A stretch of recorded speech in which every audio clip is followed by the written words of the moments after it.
What is functional medicine? How can essential oils help people who have trouble sleeping or feel stressed? What is earthing? And how should you consider practicing this technique for your own mental health? Welcome to Heart with Anna. I am Anna Jaworski and the mother of a daughter with a critical congenital heart defect. She's had 3 open heart surgeries and is my inspiration. Today's show is Functional Medicine 101, and our guests are Ryan Hunter and Valerie Chavez, MD. Valerie Chavez is a board certified internal medicine physician and functional medicine practitioner, and the founder of Gut Mend. She started her company after she learned to alleviate her own debilitating gastrointestinal symptoms. At her lowest point, she was walking into walls and had to leave work. Distressed that she was too sick to help her patients, Valerie started on a journey for answers. She discovered the concepts of functional medicine, which allowed her to get to the root causes of her illness and eliminate them. Ryan Hunter has a background in psychology and is Valerie's husband. He was inspired by his wife's journey and began to invest in his own health. Starting with cooking, he began to learn about healthy substitutions of food, which progressed to other lifestyle changes, including stress reduction. Ryan also had some health issues of his own, which had not been helped by conventional medicine. He found that he suffered from non-celiac gluten sensitivity, and avoiding gluten allowed him to become free from allergy medications. Today, Ryan and Valerie will be talking to us about functional medicine and how it can help people living with congenital heart defects or CHDs. Welcome to Heart with Anna, Ryan. I'm happy to be here. Thank you for having me. I'm happy to have you here, and welcome to Heart with Anna, Valerie. Thank you so much for having us, Anna. Well, this is going to be interesting. I learned so much just in putting our script together for today's show, and I can't wait to share this information with my listeners. We'll start by talking with Valerie. In segment 2, we'll bring Ryan back into the studio. So, Valerie, let's start the show with you. I'm so glad my friend Laura Redfern told me about you when I told her I wanted to do a show on alternative medicine. It wasn't until I found your website and your husband's website that I started to learn about functional medicine.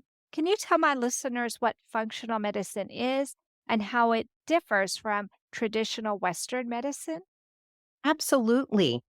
Functional medicine basically means getting to the originating causes of symptoms and disease. In general, it also involves a personalized approach. So we have a lot of patients who feel like they're being treated the same for each disease, meaning that there are certain medications that are for certain diseases, but really we are unique and we come with Mhm. our own set of experiences and issues. And I think it's important to really focus on what each person is doing, how they're doing it, what they're feeling, and really factor in all of those aspects into somebody's life because a person comes in as a mind, body, and a soul all wrapped in together when they walk in the clinic and just when they live their lives, obviously. And it's our jobs to consider that and Mhm. recognize that they're different than other people and we should treat them as the unique folks that they are. But at the Right. same time, everybody has their own sets of originating problems. And Mhm. when getting to those originating problems, there may be things that we may not realize are causing a problem. For instance, in my practice, I focus on gut health, intestinal health. And there can be some root causes in the dental aspect just because the Hmm. mouth is part of the digestive system. It's the first part of the digestive system. Mhm. Looking in there, there may be infections, say from previous root canals. There could be some corroding metals in there, all affecting the digestive system. Now, that Hmm. doesn't mean that just because you have a root canal or metal in your mouth that it's causing a problem. But it's important to ask those questions and to try to figure out what exactly is causing the original problems. I think that's so true in the congenital heart defect community because so many of our children who are born with heart defects also have gut issues. Absolutely. And we also need to look at the lifestyle habits as well. That's the cornerstone of functional medicine, really evaluating diet, exercise, stress, sleep, spiritual aspects. And granted, I feel like most people feel bad that they're not doing enough, but it's not really about making somebody feel bad. It's about understanding that we are all imperfect people and Mhm. we're not expected to have it all figured out, even in the future. We're Mhm. just supposed to figure out where we're at and optimize from there. And that's where your functional medicine practitioners, health coaches, and a team can help in this. I love this because unfortunately in Western medicine, they don't usually look at the whole person. And in fact, you'll see one doctor. And even though doctors are trained to really understand the human body, because of the wealth of information we have today, more and more people who are specialized in one thing. So, for example, I took my mother to see her cardiologist, but she had a bruise that wasn't healing. And I showed the doctor, and I was very worried about it. And he said, she needs to talk to her primary. I'm not a primary physician. And I said, "But do you think this is something that we need to do something about?" And he said, "I don't know." He said, "All I'm focused on is her heart." And that really disappointed me, Valerie, because I would have expected a doctor to care more about the whole body. Come to find out, that area that wasn't healing was a tumor. Oh, And wow. I really feel that maybe if he would have given a little bit more credence or even examined it, because it wasn't far from her heart, it was in her chest, that maybe we might have gotten a little bit more help or gotten some answers sooner than what we did.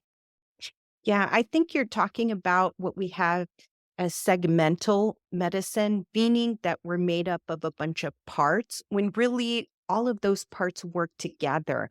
And Right. in my practice, even though I focus on gut health, really it's a focus on gut health symptoms while considering the whole body. Mhm. So, if there is excessive bruising, if there is fatigue, if there are symptoms that don't necessarily fit into the gut system, it's still important to consider them just because it could mean the imbalance is related to Mm. that aspect. You said you start with the mouth. Yes, So you're absolutely. looking at everything that's connected to everything else. I think that is so critical. And a lot of times, I don't feel that in Western medicine, they work hard enough to get to the root of the problem. And I don't know if that's because that's very time intensive, Valerie. What do you think? That's a great point. And in fact, as a former primary care physician, I did feel that way. I felt like I wasn't trained in that. And I felt that it was very difficult to juggle all the medicines that people were on. But at the Mm, same time, in medical school, we're not really taught enough about the basic lifestyle changes that we can help empower patients to make. Nutrition mhm. is very important. Yes. Obviously, sleep is very important. And at Mhm. the same time, with considering the lack of important information that's discussed with the patient in primary care, especially, you also have time constraints, major time constraints, Mhm. where you have to see so many patients in a small amount of time, regardless of whether they have multiple medical problems and are on multiple medications. And I would say the burnout rate is very high for physicians, and unfortunately, it's the patients who suffer the most because Yes. of the way health system is currently. Oh, absolutely. Absolutely. And I've talked to a number of doctors. We've actually done several episodes on Heart to Heart with Anna on doctor burnout, on nurse burnout. And there are a number of contributing factors, not the least of which is all the charting that has to be done. And I understand, especially in the United States, we live in a litigious society, and that requires a lot of documentation to prove that the doctor was doing the best he or she could. But my goodness, they don't get to spend as much time actually practicing medicine as they would like to. The same is true of teachers. They have to spend so much time documenting and dealing with behavioral issues that they don't get a chance to spend as much time teaching as they would like to, which is a real pity. I really feel like we've done something in our society to not look at the whole person in the proper way. And it sounds like functional medicine is trying to get back to the basics, get back to looking at the whole person, and maybe take a moment to really get to know your patient as a human being, not just like you were saying, as a bunch of parts. Absolutely. It's more to look at somebody as a mind, body, and a soul, as opposed to just looking at them as a collection of numbers and just checking off boxes. And even with the advent of the electronic medical record, which I think is helpful and important because it allows for a lot of documentation to be stored on the computer and clouds and to access it. But Mhm. at the same time, it takes away that personal connection Mhm. between the patient and the physician. In Yeah. fact, most of the time, doctors are typing away, having decreased eye contact just because you have to get a certain amount done during the visit. Otherwise, you will never leave the office because you're at the office just typing charts Mhm. nonstop. And it's Mhm. unfortunate, but that's another aspect. Yeah, absolutely. I just talked to Dr. John Calhoun, and he mentioned that exact same thing on our Dr. Burnout episode.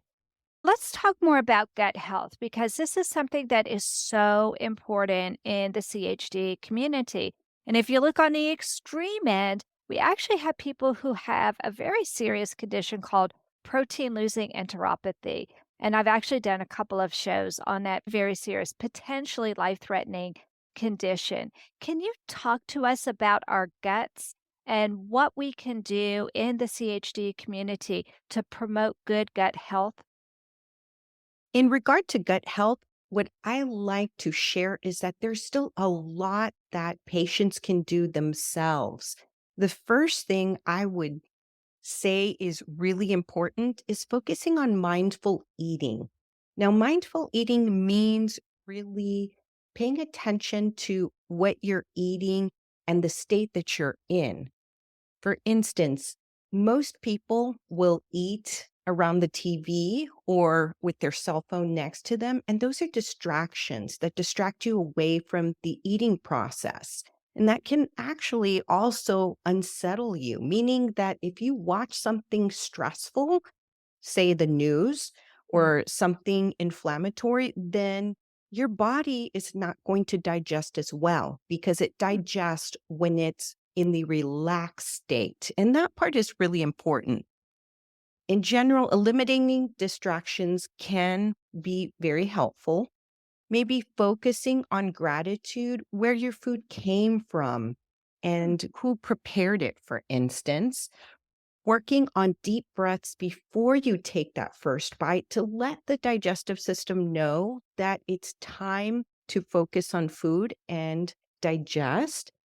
And also concentrate on the different senses, starting with the sense of smell. Instead of just putting that food in your mouth, see how that food smells, the different smells, and how they appeal to you. And then after you put the food in your mouth, chewing, focusing on the chewing.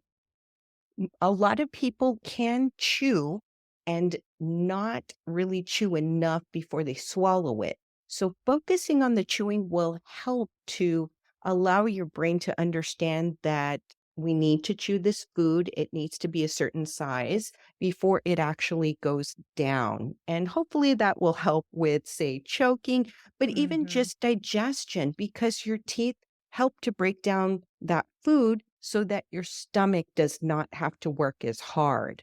Sure, And that makes sense because if you don't chew your food enough, your body probably has to produce more acid to break the food down. Absolutely. And there are definitely other techniques to mindful eating, but I think those are really some of the most important aspects of it, just Mhm. preparing the body for the digestive process. I love that. As you were saying that, I was thinking, yes, how many times do we actually stop and enjoy the creaminess of something or the bitterness of something and focusing mindfully, like you said, you're using your sense of smell, you're using your sense of touch, how things feel on the tongue or feel in your mouth. I think that's really brilliant. That's not something I've ever thought about before. Nobody's ever talked to me about that. Oh, I'm happy to provide that information.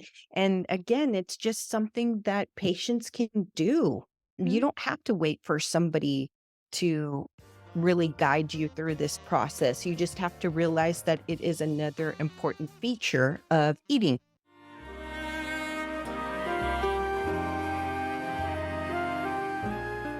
Home Tonight Forever by the Baby Blue Sound Collective.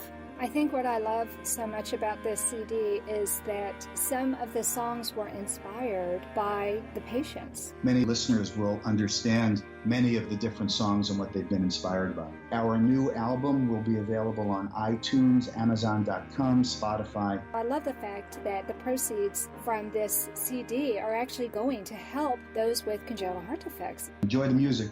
Home Tonight Forever.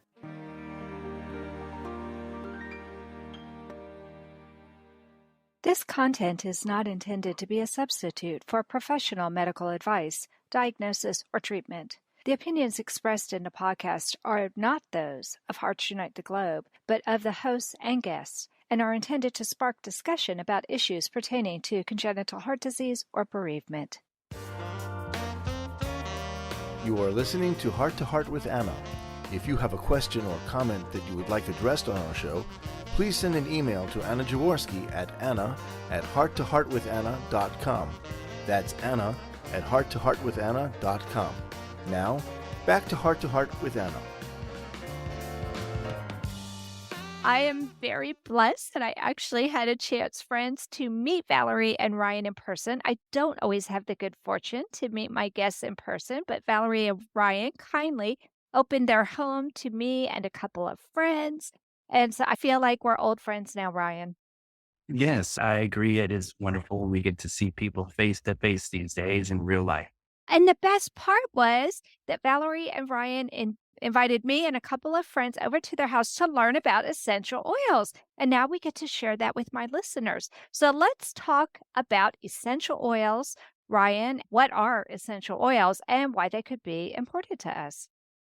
You hit upon a topic that I'm very passionate about. Essential oils are basically plant constituents. They're from plants that have been used for centuries, in some cases by native indigenous populations for their benefits.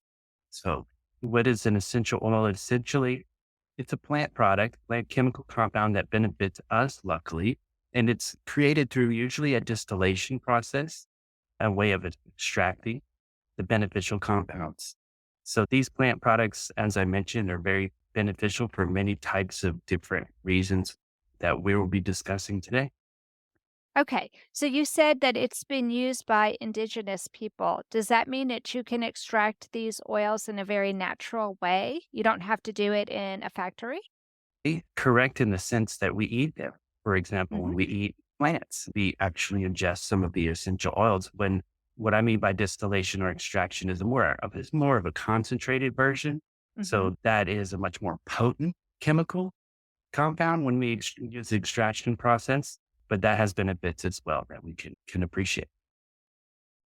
Okay, so the essential oils are part of the plant, and my impression is that this is a part of the plant that actually can heal us in certain ways. So, can you talk to us about what are some essential oils that can perhaps help us with sleeping or help us if we're feeling stressed? Absolutely. When it One of my favorite things about essential oils is how they'll have more than one benefit. For example, you mentioned sleep. Hmm. Lavender has been known to help colicky babies. If you dilute it and rub the bottom of their feet with it. It also helps people lull them into it's a sedative quality that comes with an oil like lavender. But it Isn't that also has, amazing? yes, I have had lavender sachets in my dresser or in my closet. And I just love lavender, but now I know that lavender is actually good for me.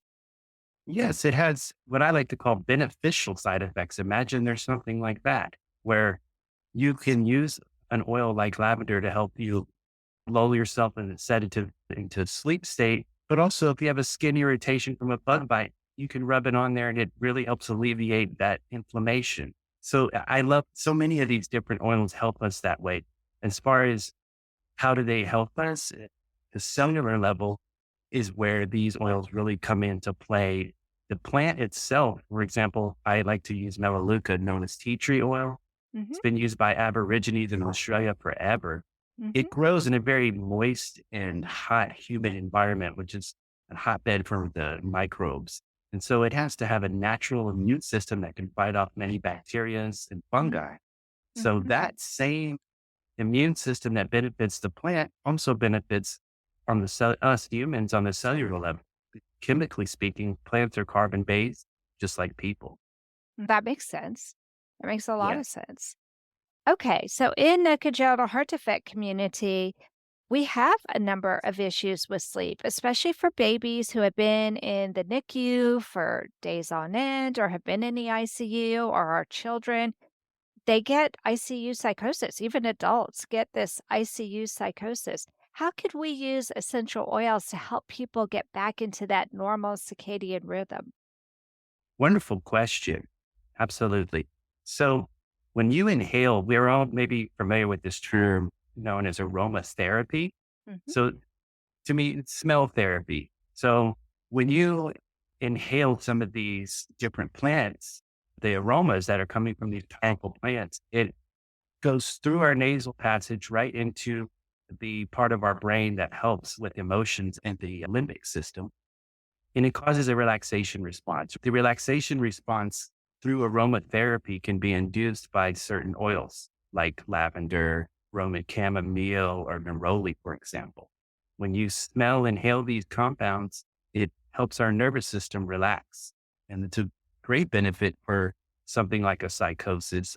I know that one of my essential oil mentors was a teacher for 30 years, and she would see much improvement in unruly kiddos in the classroom, for example, when she would diffuse certain oils in the classroom and she could see the Wow. effect. And that's where that aromatherapy term comes from. It's from inhalation of these plant compounds that cause our nervous system to go into a more relaxed state.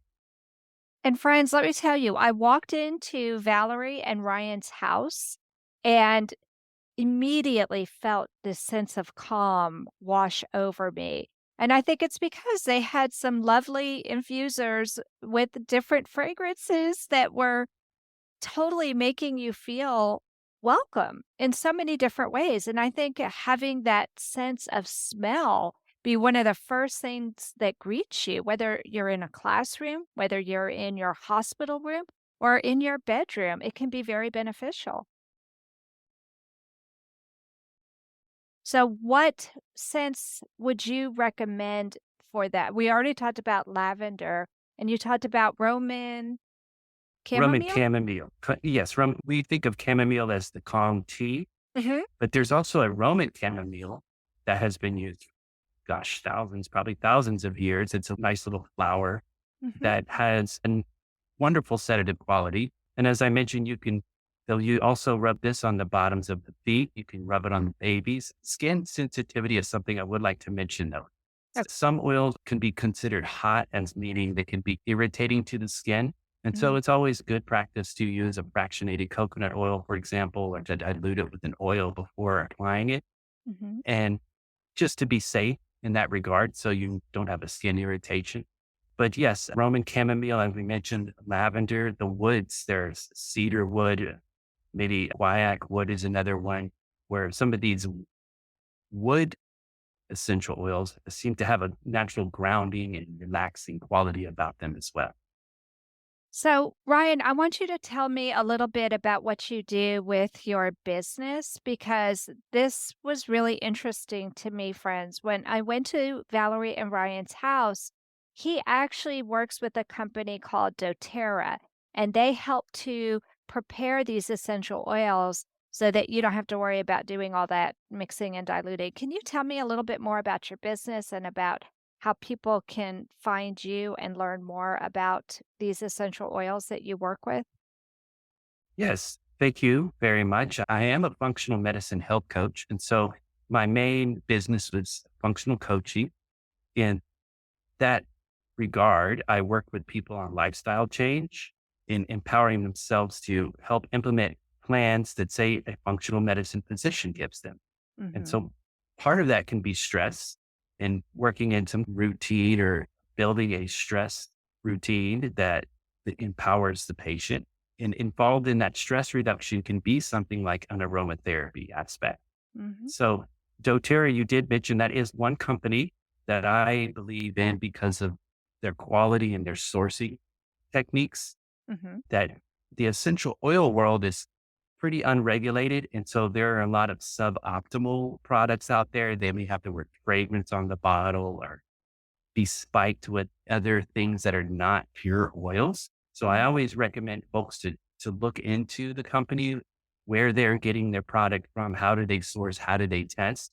For Mhm. example, doTERRA does have a lot number on the bottom of their bottles, and you can go to the Aromatic Plant Research Center and type in the lot number and see exactly what chemicals are in that particular batch. And that's helpful, I believe. Wow, that is helpful, especially if you do have some skin sensitivities or allergies to certain products or certain plants. Absolutely. Absolutely. So, as far as my business, functional coaching, my LLC, and that is where I incorporate natural healing methods, mostly dealing with working one on one with each individual and their specific issues at the time. So you and Valerie are a perfect match. Thanks for saying so. I agree. No, but truly, I love the way she, as a doctor, is looking at the human being as a whole person and looking at them mind, body, and spirit, which I absolutely love. And you're turning around and you're doing the same thing, but you're just using the essential oils to help people. Is that right? That is one tool that I use, but I Okay. specifically, as a functional medicine health coach, I'm Hmm. trained in as my beautiful wife said earlier, the lifestyle behavior modifications, Hmm. meaning exercise and movement, nutrition, stress, sleep, these kind of things, where I meet the patient where they're at the time and we together work as a team. It's not an expert approach where a lot of us patients in Western medicine are, for lack of a better word, trained to go to a doctor with a white coat and they just look at you and say this, that, and the other. You do this and you'll get better. And we have only a short amount of time with that physician. And then it's something maybe like changing a whole food program that can be quite daunting. So as a coach, I come in and brainstorm with my client on appreciating what they're doing well and how we can keep that going, and also look for more areas to create together some improvements. So meeting them where they're at with their lifestyle could be, like I mentioned, nutrition. It can also just be, how are they sleeping? They can be very simple things that they're not doing, like just creating a routine each night at a certain time to start winding down. Hmm. These are the areas that lifestyle modification that as a coach, I really hone in on.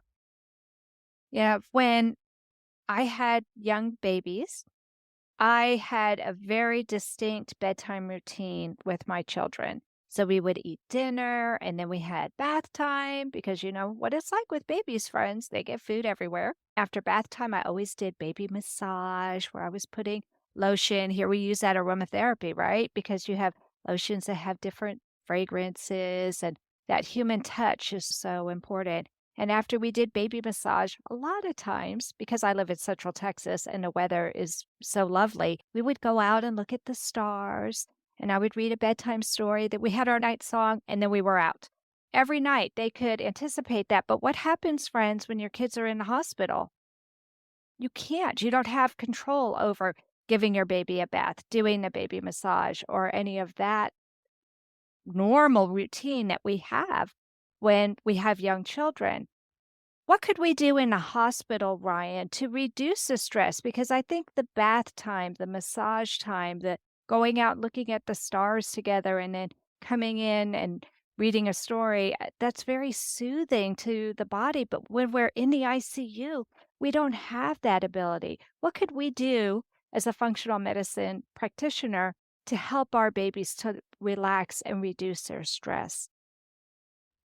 That is a very wonderful question. I would be curious if you, and you may be able to help answer this question for me, but you mentioned the power of human touch. Mhm. And so one thing that comes to my mind is being able to soothe a patient by placing hands on them, whether it's their feet or just creating a more of a relaxing environment. Mhm. And if it's possible, again, you could use an oil to possibly rub the bottom of their feet, which absorbs into their bloodstream. It says this again, the cellular components are small enough that we absorb them into our cells, into it crosses the blood-brain barrier, goes through our skin, and then into the bloodstream. So one aspect I would think that you could attempt is possibly to touch their feet with a good sedative or calming oil. Maybe use a diffuser if that's allowed. You mentioned reading to them. I Mhm. like that comfort of the auditory aspect of a parent or a loved one's voice. Mhm. But this whole idea of creating more of a customized environment for a room such as the ICU, which has many machines beeping and a Right. certain sterile kind of atmosphere, Mhm. it's an area of focus that could be maybe explored more. So I really like this question and it got me thinking. Anna Jaworski has written several books to empower the congenital heart defect or CHD community. These books can be found at Amazon.com or at her website, www.babyheartspress.com. Her bestseller is The Heart of a Mother, an anthology of stories written by women for women in the CHD community. Anna's other books, My Brother Needs an Operation, The Heart of a Father, and Hypoplastic Left Heart Syndrome, a handbook for parents, will help you understand that you are not alone. Visit babyheartspress.com to find out more.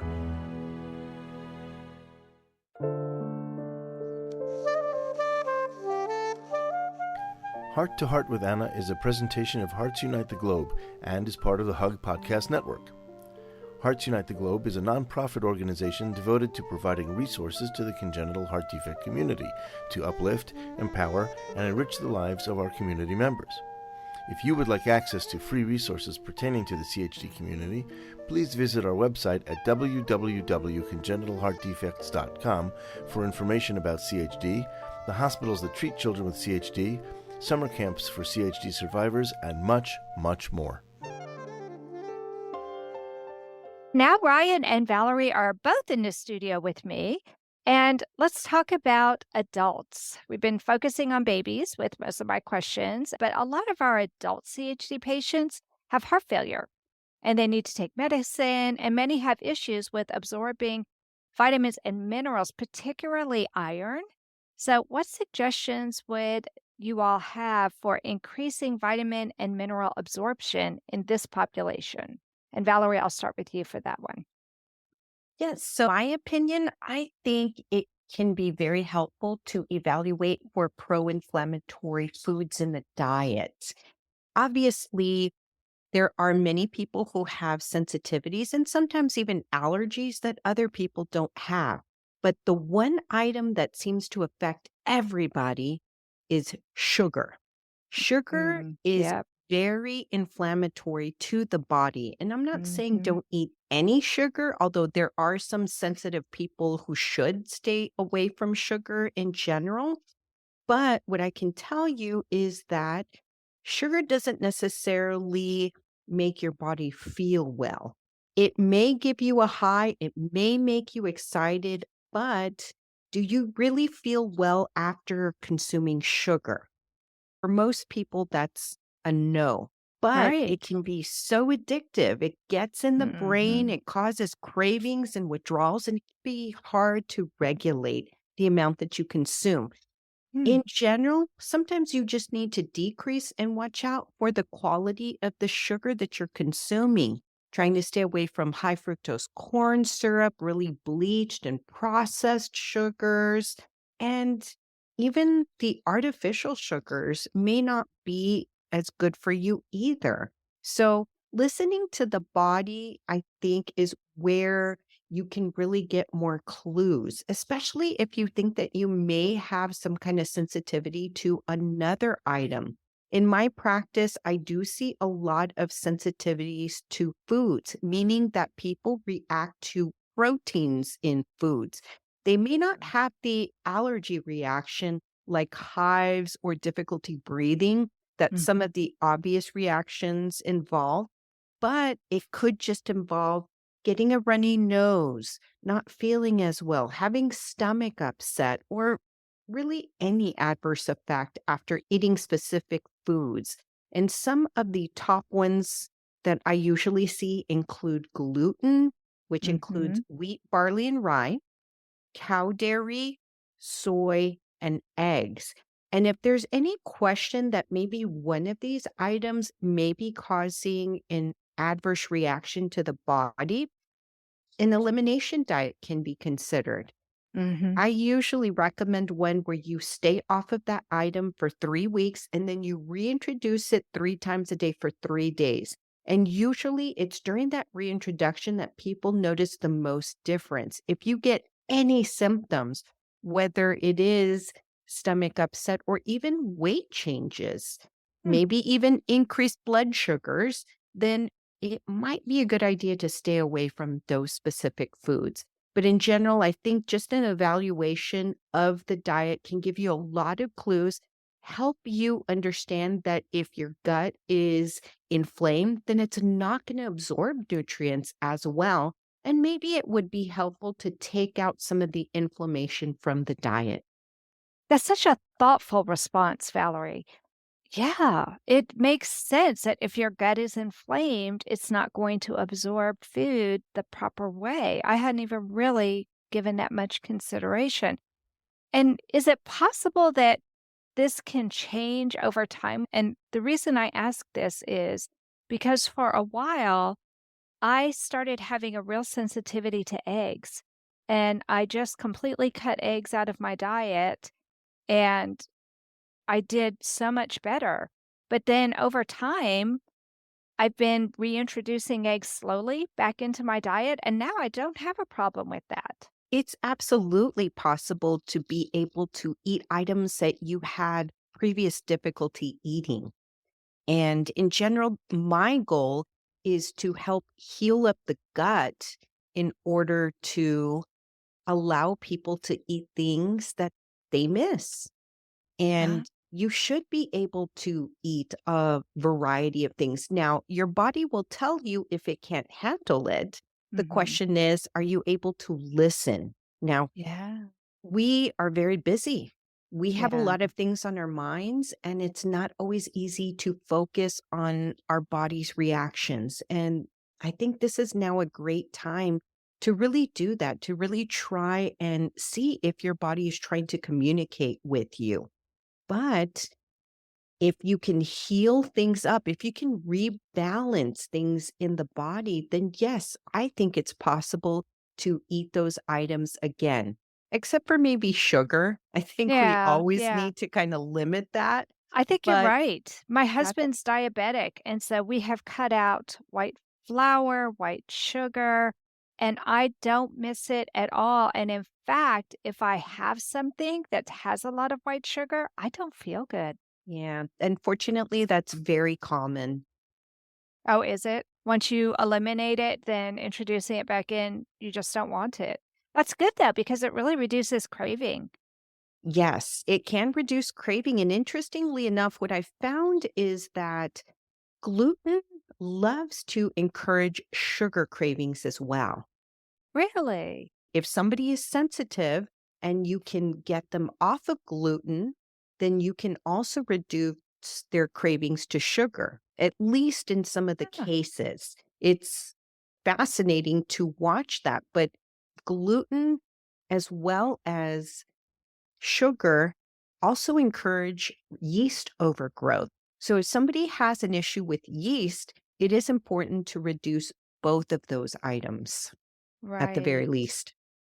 I'm going to turn my attention to you right now, Ryan, because I saw on your website that you wanted to work with a doctor who understood functional medicine. How appropriate that you happen to live with such a doctor. I think that's pretty cool. Tell me about how the two of you are able to work together. You as a functional medicine coach and your wife is a functional medicine doctor.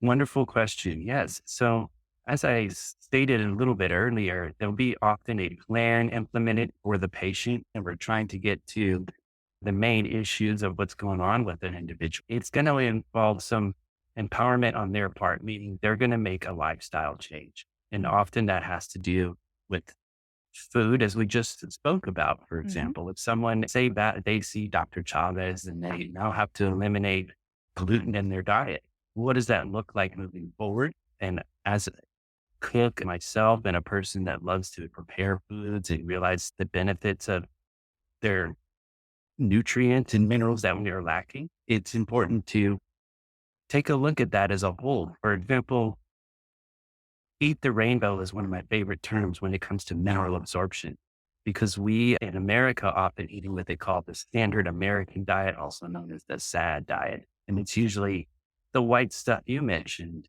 and the sugars, the flours, maybe some cheese and some bread, and it's very colorless. So Mm-hmm. introducing the rainbow of food choices out there, lots of fruits and vegetables can help us and absorb more of the nutrients that we're missing. But as regards to working together with a practitioner, when a functional medicine physician sees a client of mine and they give them a plan, again, the client and myself will work together on coming up with ways to implement that plan. And it's usually just a little step each time we meet, we progress on a journey. So it's little steps at a time. And how that looks is different for each person, where they may get their meals from, how busy their day is. Can they prepare their own foods? Can they do the shopping? These kind of things. But implementing that plan that a physician gives a patient is where I come in, because the physicians, bless them, they just don't have a whole lot of time often to spend with the individual patient and how that's going to look in their daily life. And that's where I like to work with functional medicine doctors. I loved visiting your home because, like me, you love gardening. And being a gardener and being the kind of person who grows his own herbs or grows his own vegetables, it gives you such a sense of satisfaction. And when you eat it, it tastes so much better than what you get in the store, doesn't it? Yes, and you know where it came from, how the soil was worked, for example, what chemicals were not used or were used, those Mhm. kind of things. But I believe you build more of a relationship with the food. There's a certain satisfaction, as you know, when you do grow your own herbs, for example. And I find a joy and a passion, and I have been gardening for decades. And I'm still fascinated that I can put a seed into the ground and then months later have something that I can use in the kitchen and not have to run out real quick to the store because say I'll need a pepper. Yeah. And in Texas, and obviously, since I'm in Texas, Ryan and Valerie are also in Texas. True. We are so lucky because I went out yesterday to my husband's garden and I harvested more jalapenos. The pepper plants have been very happy, but I think it's very rewarding. We have a huge rosemary bush. I love to make rosemary chicken or add a little bit of rosemary to some of my dishes. That's another very aromatic plant. And I think it is very healing to have some of those herbs in your garden. So it sounds to me as a life coach that you might even be able to give some practical advice for plants that people could even grow in their own garden. Absolutely. You mentioned rosemary. Rosemary is aromatic and actually has antifungal properties. I know the essential oil of rosemary does. And peppers are one of my all-time favorites. They probably are what got me into gardening. And you are correct that even mine are still producing. And That's I don't know if amazing. you know this, Anna, but you can actually cut them down and make them go dormant. Some people will cut them down and bring them inside, repot them and put them in the dark for the winter, and then bring them back out. and replant them. I've had luck with just mulching them and covering them maybe during the worst couple times of the year in Central Texas, and they'll produce again for you next year. So it's like a Wow. gift that keeps giving Yeah, with some of absolutely. these. And as we mentioned earlier about chamomile, you can grow maybe some chamomile in an herb garden where you can make tea that's relaxing.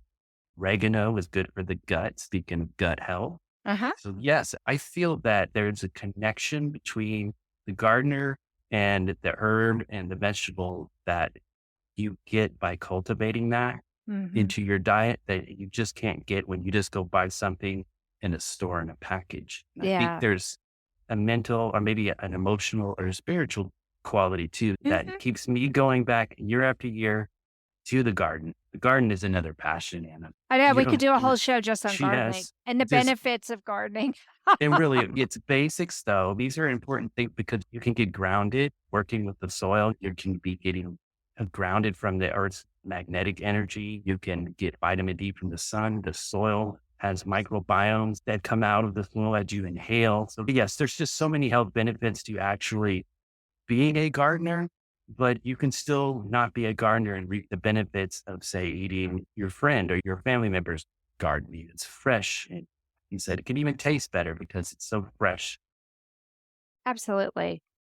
I'm going back to you, Valerie, for a very specific question, and that is in the CHD community, because so many of our patients have had open heart surgery, they have musculoskeletal pain and they even have injuries from the surgeries. They've had their sternums cracked open, they've had their ribs spread apart, and that affects their bones and joints in so many different places. Is there anything functional medicine can do to help with shoulder pain or rib pain or back pain? Absolutely. There are definitely a lot of techniques that I like to use for those specific issues. But the nice thing is that you don't need a functional medicine practitioner to implement them. In fact, some of the ways that I recommend improving on musculoskeletal pain include basic stretches. Yes, I know it sounds like it is so easy, but stretching out those muscles can really help to make sure that they move better, that they're not as stiff. And magnesium is a great electrolyte that can also help your muscles function. Now, magnesium deficiency is very common amongst pretty much everybody, and it can also lead to insomnia, constipation, headaches, and anxiety. Now, with patients who are on diuretics specifically, or any other complicated medications, it's usually best to ask your physician Mhm. if you can take magnesium. But one way you can get magnesium through the skin without a problem is by just taking Epsom salt baths.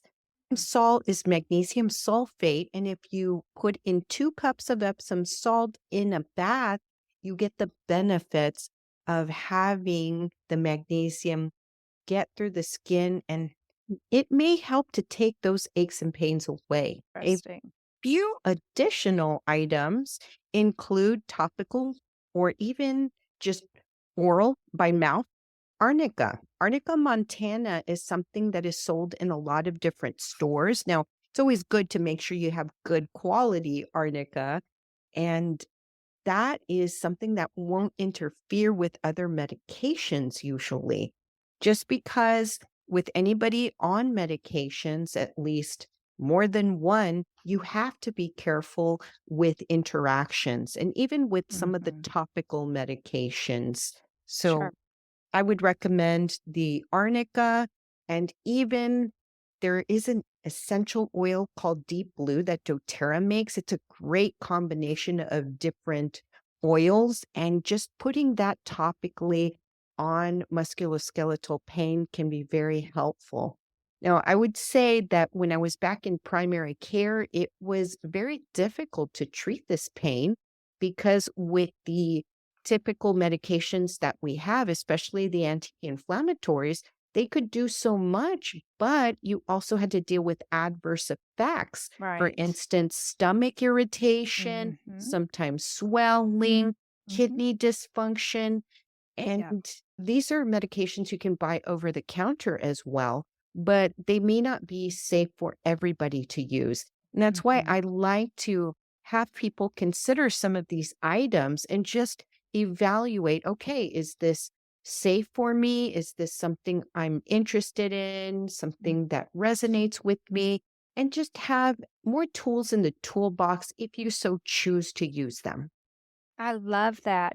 And the nice thing about Epsom salts is, gosh, a million years ago when I was a little girl, my dad used to come home after work. He was a teacher and he was also a coach, and he would soak his feet in Epsom salts. And I remember what those smelled, but now you can go to the store, you can buy lavender scented Epsom salts, you can buy Epsom salts with rosemary. So we can incorporate some of that aromatherapy even while we're using the Epsom salts. That's a great point, Anna. And I will caution people because anything with the word fragrance, you can have a lot of different chemicals in that particular product. They're considered a trade secret, and you don't always know exactly what's in there. So you could have artificial fragrances causing the lavender smell. In general, I think it can be helpful if you get the plain Epsom salt and just add good quality essential oils that you know are quality. Now, we love doTERRA. That doesn't mean that you have to use doTERRA. There's some other great quality essential oils, but do your research on those oils just because it's important to focus on quality pretty much for everything nowadays. So, can I add some of my own rosemary from my own rosemary bush to the Epsom salt bath? Would That's that a great help? idea. I think it's important to mix things that seem to be helpful to you. And that may mean a different item or a different natural growing item for each person, whether it comes in the form of an oil, whether it comes in the form of a plant outside of your house. I think that's a great idea. Okay, great. This has been so helpful. Thank you so much for explaining what functional medicine is and how we can have a functional medicine coach. Friends, I will put links to Valerie and Ryan's websites. So if you'd like to contact them with additional questions or if you want to reach out to them to work with you, because I have a feeling lots of people in the CHD community are going to want to work with somebody like you to get over maybe some of those aches and pains or to deal with stress and anxiety. So many of our members have problems with stress and anxiety because of the trauma they have experienced. So, thank you so much for coming on the program today, Ryan. It's my pleasure, and I very much enjoyed this conversation. And thank you for putting those links up. I'm happy to be an accountability partner for anybody in the audience that's looking to improve. Awesome. And thank you so much for coming on the program today, Valerie. Thank you, Anna. It was a pleasure. Friends, that does conclude this episode of Heart to Heart with Anna. Thanks for listening today. Please leave a review on whatever platform you use to listen to the program. It helps other people to understand what our program is all about. And remember, my friends, you are not alone. Thank you again for joining us this week. We hope you have become inspired and empowered to become an advocate for the congenital heart community. Heart to Heart with Anna with your host, Anna Jaworski, can be heard at any time wherever you get your podcasts. A new episode is released every Tuesday from noon Eastern Time.